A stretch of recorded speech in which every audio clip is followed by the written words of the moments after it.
Yeah? Yeah. Unless you would like circle isn't ready for me, you know?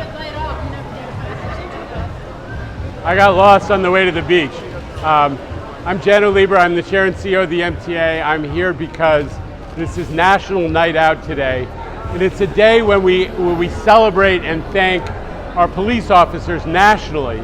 And for me, NYPD is the essence of great policing.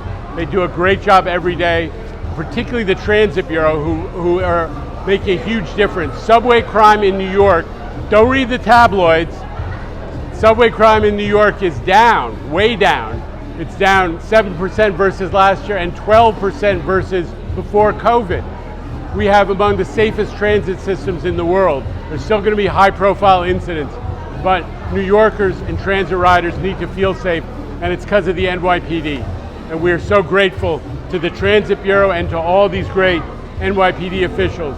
Now I'm joined by the person who makes things sing for customers, Chief Customer Officer Riera, but all of the great transit officers behind me, all of them I have to acknowledge the commanding officer of this Transit Bureau, which is Captain King, right?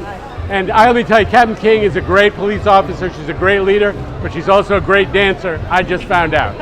So tell us, Roger Stern, okay. Tell us about your preps now. You know, Roger, you're an old hand. There are no surprises here. We're in the era of climate change. There is weather in New York, especially in the summer. We have got this down to pretty solid science. We pre-position a ton of equipment, especially those mobile pumps, so that we can respond. We do a ton of work making sure there's a chainsaws all around for when the trees go down, and we're ready to deal with that condition. But most important, we clean all the drains out to make sure that you don't get any backups.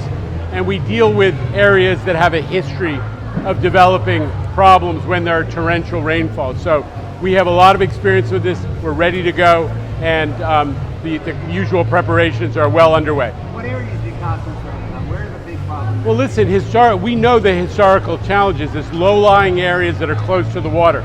Right here in Coney Island, we did an amazing multi-$100 million project to surround the Coney Island Yard, the biggest yard in MTA, all of MTA, with 40-foot tall steel walls to keep out the water. We've done a ton of work to make sure that it doesn't impact on service all around the system. But even now, we know that it's the low-lying areas that are close to water, including in the South Bronx, the Metro North yards in the South Bronx, that are especially vulnerable, and we take special precautions for those areas. Evan, hang on a second. Let's move it around. Evan from the news. Jen, a couple more weather questions. Can you talk a little bit about, I know when there was flooding in September last year, part of the issue seems to be with the sewage system, the catch basins, things that involve your agency interfacing with the city. Can you talk a little bit about how you interface with the city in the run-up to this? Well, listen, after every one of these storms, we go out with our city partners and we look at specific conditions in subway stations that have had too much water in them. And then we do things like we actually add a step. We elevate the entrance to the subway station. We look at, cracks or holes or vulnerabilities that have developed. We also make sure that our friends at DEP, who are responsible for the sewer system, are actually cleaning all the catch basins to make sure they're open, there are no blocked drains.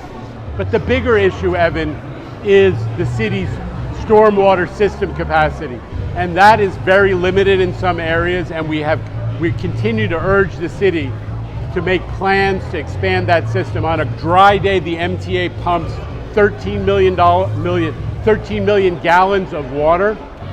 When it gets to be above a certain level of torrential rainfall, an inch and 3/4 in an hour, the city's sewer system can be overwhelmed.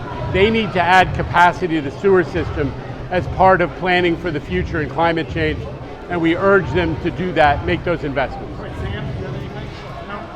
No? Last question, go ahead. You mentioned the pump trains are running? Yeah. They are running. The pump trains are running, and we pre-position all kinds of mobile pumping equipment all around the system. Okay, this storm is going to be a two-tier storm. There's a storm now, and later in the week, do you expect any delays or any problems with the second storm? Listen, as I said, in the era of climate change, we're getting pretty good at planning and preparing for these events. We're going to have the same preparations for the second phase of the storm. We're going to be ready. All right, thank you, everybody. Okay. Thank you so much.